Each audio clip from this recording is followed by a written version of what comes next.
Magandang araw po ng linggo mga kababayan ko. Update tayo sa lagay ng ating panahon. October 27 na po 2024. Pero bago ho natin yan ipagpatuloy, wag niyo po munang kakalimutan na i-like at i-subscribe ang ating YouTube channel, and then pahit na rin po ng notification bell para sa atin po ito, para lagi ko po kayo ma-notify sa lagay po ng ating panahon. So mga kababayan, sa kasalukuyan ay nakapasok na nga po ng Philippine Area of Responsibility. Kagabi pa, no?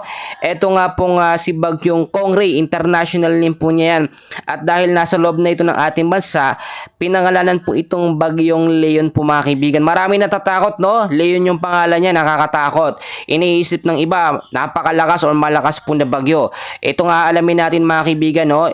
Sasabihin ko sa inyo, huwag kayong mag-alala. Kahit sabihin na natin ito yung maging malakas, hindi po ito maglalandfall sa loob po ng ating Philippine landmass, no? As of daw, ang kanyang lokasyon po ay meron pong layo na 1,300 kilometers east of Northern Luzon po. Meron po siyang lakas ng hangin na 85 kilometers per hour. Meron pong bugso na pumapalo sa 105 kilometers per hour.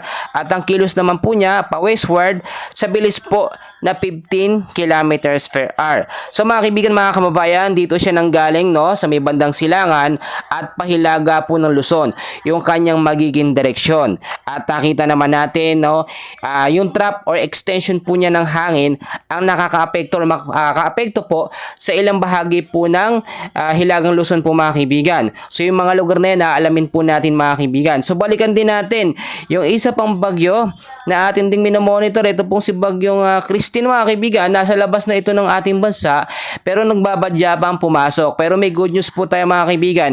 Mas humihina pa po siya ngayon, no? Or mas humihina pa sa paglipas ng mga oras. And as of now, ito po ay meron lakas na lamang ngayon na 85 kilometers per hour.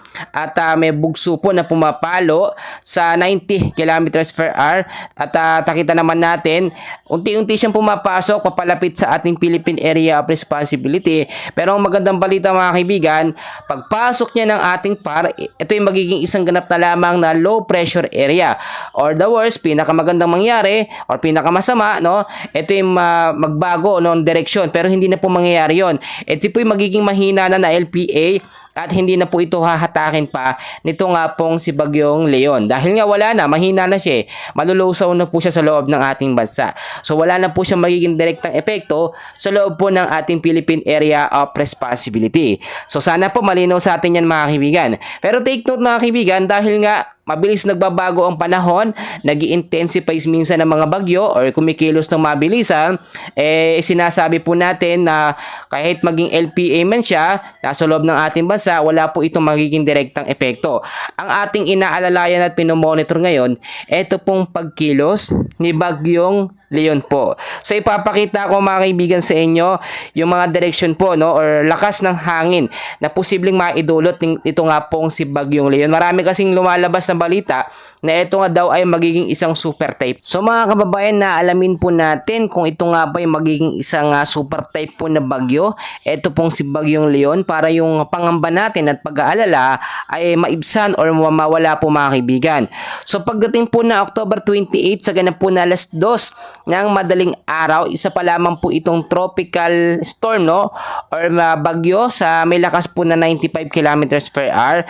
October 28 sa ganap na alas 2 ng hapon, isa na po itong severe tropical storm, medyo malakas na bagyo na may lakas ng hangin na 110 kilometers per hour.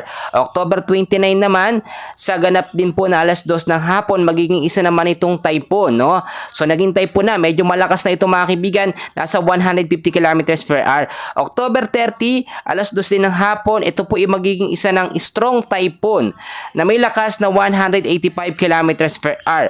October 31, sa ganap din po na alas 2 ng hapon, isa pa rin siyang ganap na strong typhoon na may lakas na 195 kilometers per hour. But take note mga kaibigan, pagpatak naman po, no, ng November 1, sa mga susunod po na araw ng November, ito po ilalabas na ng ating Philippine Area of responsibility.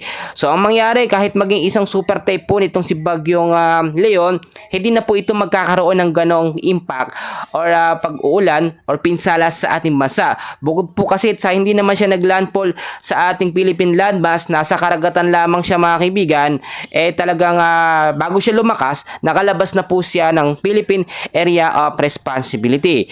So ngayon, sana po ay naibsan yung pag-aalala ng ating mga kababayan na alam ko hindi pa po nakakaahon sa malaking pinsala po na naidulot nga po itong si Bagyong Christine sa ating bansa. Ngayong araw din po ng linggo mga kaibigan, apektado rin po tayo ng tinatawag po natin na hangin na mula po sa Timog Kanluran or hangin ng Timog Kanluran or yung southwesterly wind flow. So ito po yung mga hangin mga kaibigan na nanggagaling po sa may Timog at Kanluran at umiihi po ang direksyon sa pagitan ng Hilaga at ng Silangan. Ito po yung maaari magdala or magdulot mga kaibigan ng mainit or minsan pag-uulan po na panahon ang dinadala sa atin. Madalas yan tuwing hapon po mga kaibigan. So ito po yung forecast weather condition natin mga kaibigan. Ngayong araw po sa area po ng Western Visayas, Negros Island Region, Zamboanga Peninsula, Occidental Mindoro at Palawan. Asahan natin dyan sa mga lugar na yan ang maulap na kalangitan pagdating po sa hapon at sa gabi. Pagdating naman sa umaga, medyo maaliwalas pero mas lamang po ang masungit na panahon dahil na rin po sa banta nga po ng sama ng panahon. Dahil mga kaibigan, sa southwesterly wind flow, posible po magkaroon ng mahina hanggang sa malakas na pag-ulan pagdating sa hapon at sa gabi sa mga lugar po na aking nabanggit. Samantalang sa Metro Manila, at ilang bahagi po ng ating bansa mga kaibigan, maaliwalas na panahon naman ang ating mararanasan ngayong umaga po ng linggo, pero pagdating po sa hapon at sa gabi, asahan po natin ang tsansa ng mga pag-uulan, mahina hanggang sa posibleng malakas na ulan dahil po yan sa mga localized thunderstorm. At dyan naman po sa may bandang Hilagang Luzon, ng mga area po na yan, ay posible po tayo maapektuhan ng trap nga po nito nga pong si Bagyong Leon. So mas maganda na nakahanda na rin tayo ngayon pa lamang po mga kaibigan. Ang sinasabi ko sa inyo mga kaibigan, dahil nga po nabubuo yung makapal na ulap dyan dahil po dito sa Bagyong Leon, posibleng maapektuhan ng masamang panahon ng ilang bahagi ng Mindoro, Panay Island, Negros Island, kasama na rin po ang Palawan mga kaibigan dahil po yan sa sinasabi natin na banta nga po nitong si Bagyong Leon. So yung mga lugar na aking nabanggit mga kaibigan, pinag-iingat po sa banta po ng pagbabaha sa mababang lugar at gain team po sa banta ng landslide doon po sa mga mountainous area, sa mga landslide prone area, lagi po tayong mag-iingat. At kapag meron pong ganitong klaseng banta ng bagyo o sama ng panahon, mas maganda po na lagi tayong inform sa mga balita. Lagi po nakasecure ang ating mga ari-arian o mga kagamitan para hindi po ito nababaha, lalo na yung mga mabababang lugar. At lagi tayong mag-imbak ng supply ng pagkain kung ano lang po yung kaya natin. Lumigas po tayo or mag-evacuate kung kinakailangan. Lagi po tayo magkaroon ng constant communication plano kapag ganitong may mga sakuna or pag-uulan po mga kaibigan. At panghuli, manatili po tayo sa loob ng bahay kung hindi naman natin kinakailangan lumabas po mga kaibigan. So tulad ng aking sinasabi mga kaibigan, ngayon po ay malabo or 50-50 mangyari yung tinatawag po natin na Fujiwara effect.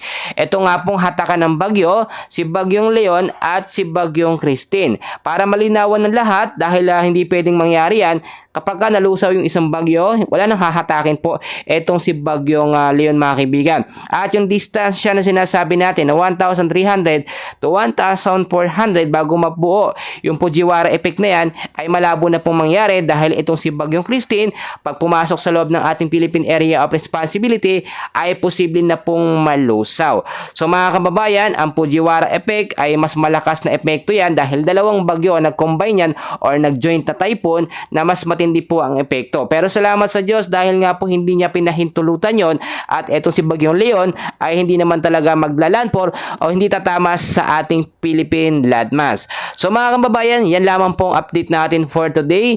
So lagi po tayong mag-ingat, panatili po tayong nakaantabay sa lagay ng ating panahon. Please like and subscribe at pahit po ng notification bell. Maraming salamat po.